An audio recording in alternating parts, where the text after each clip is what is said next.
If I get corona, I get corona. At the end of the day, I'm not gonna let it stop me from partying.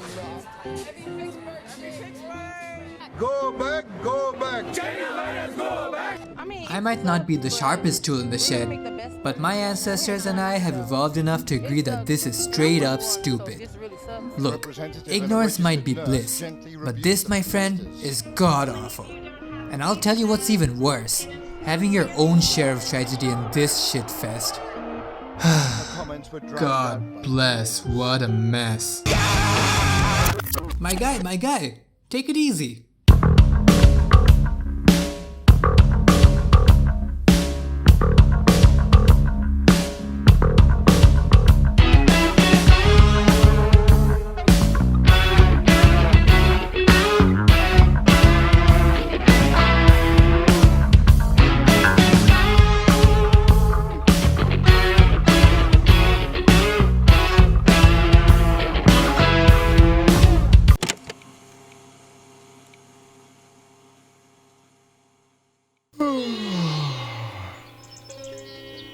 What day is it?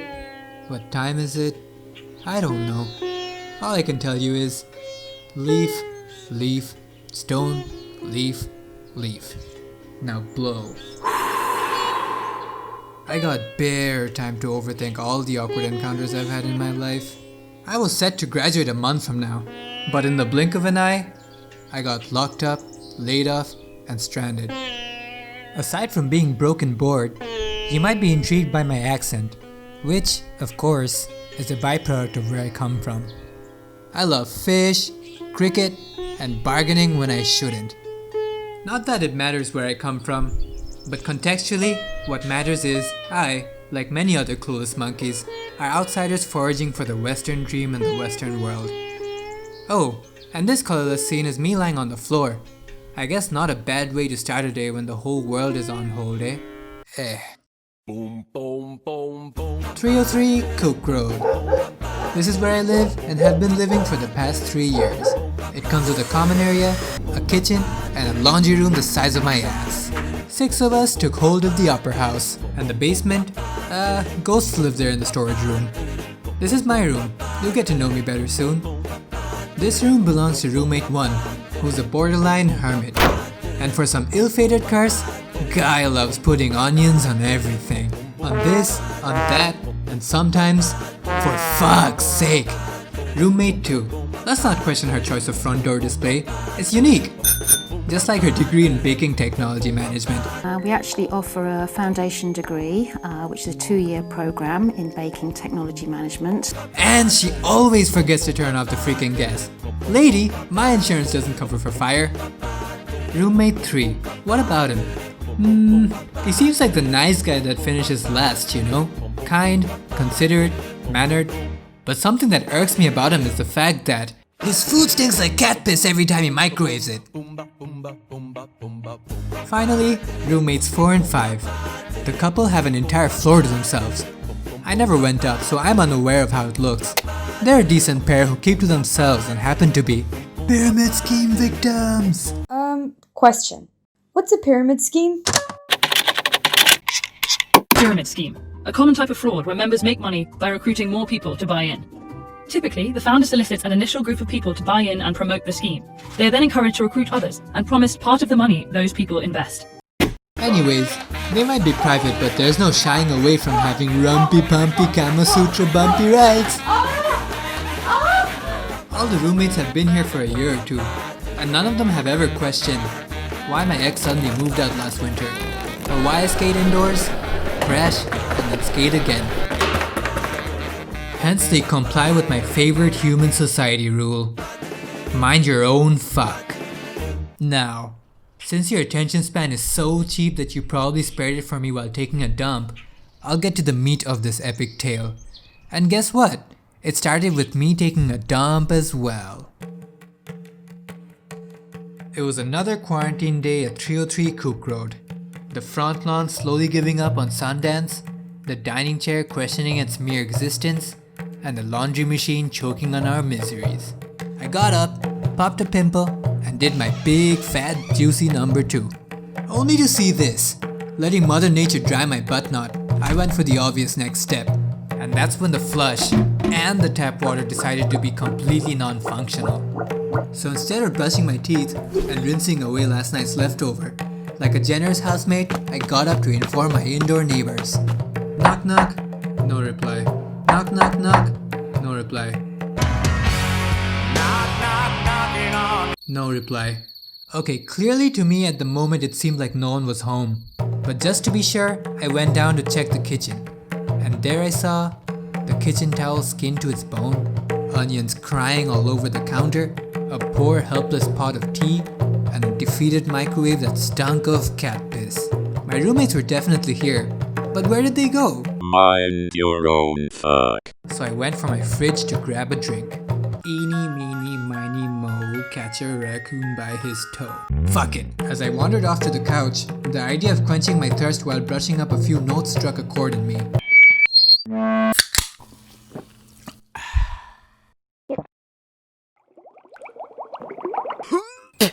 Ugh. What the fuck is happening to me today? Well, at least I have a roof over my head, a bed to sleep on, and a LinkedIn feed flooded with self-help gurus. Who am I to complain when there are sapiens deprived of brains? Oh well, I thought a Cobain riff would fix my mood. So I went for the riff that never got me laid. Mind you, I meant back in high school.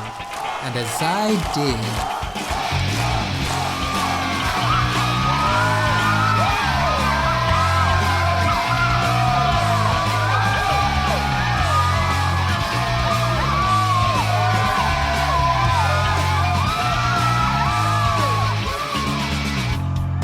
I imagined myself as the misunderstood, rebellious teenage outcast who picked up a broken guitar to save the world from all the insidious social norms we adhere to.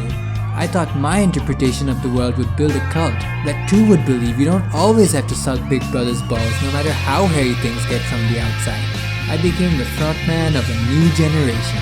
A generation that admires the misfits and embraces the differences.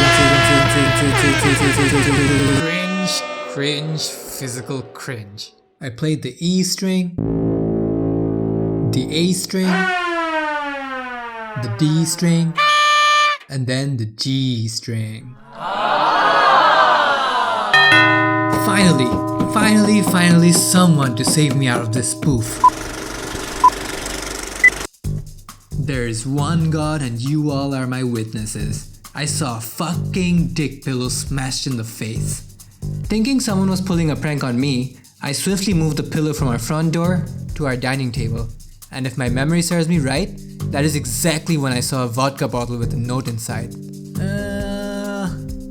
There you go. Reality's wreck on a ship deck keeps the sanity in check. But hey, when in Czech Republic... Confirmed my roommates are behind the prank, I tried to look for the hidden cameras. Out of anxiety, I even checked outside in case I find one of them hiding there.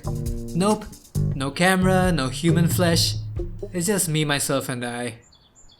I miss my mom. I miss my dad. Sucks to see all the local students cooking turkey and baking apple pies with their families. And we, the foreigners, we're here stuck in the middle of a shithole. I mean, just look at me. On top of all the crap, I'm here dinged up with unsold pyramid scheme products and day tripping. Where is that sound coming from?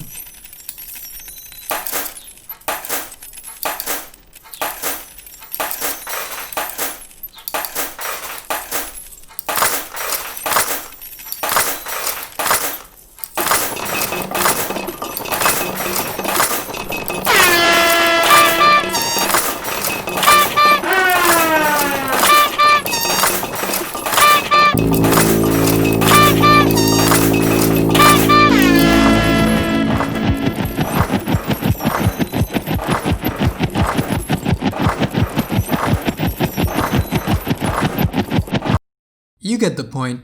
Things got crazy in here. Which brings me to the question. Do you know what's the best medication for chaos?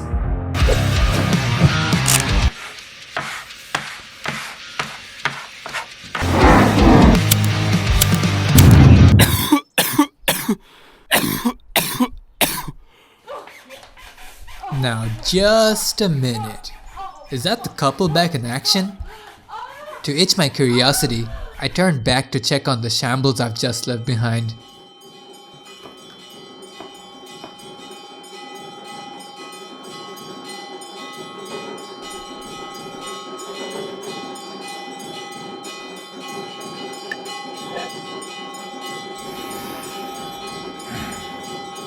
I was out of words to acknowledge the first few humans I've seen for the day.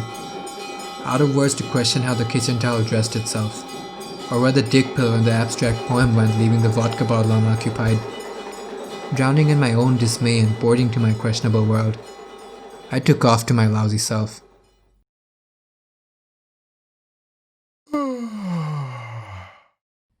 It was another quarantine day at 303 Cook Road. The front lawn slowly giving up on Sundance, the dining chair questioning its mere existence, and the laundry machine choking on our miseries. I got up, barely touched my toe, and made my fine, warm, woodsy cup of tea.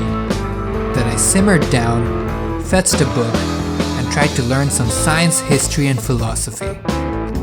Yeah, it's my share of tragedy in this shitfest, not some clowns clamped to my head.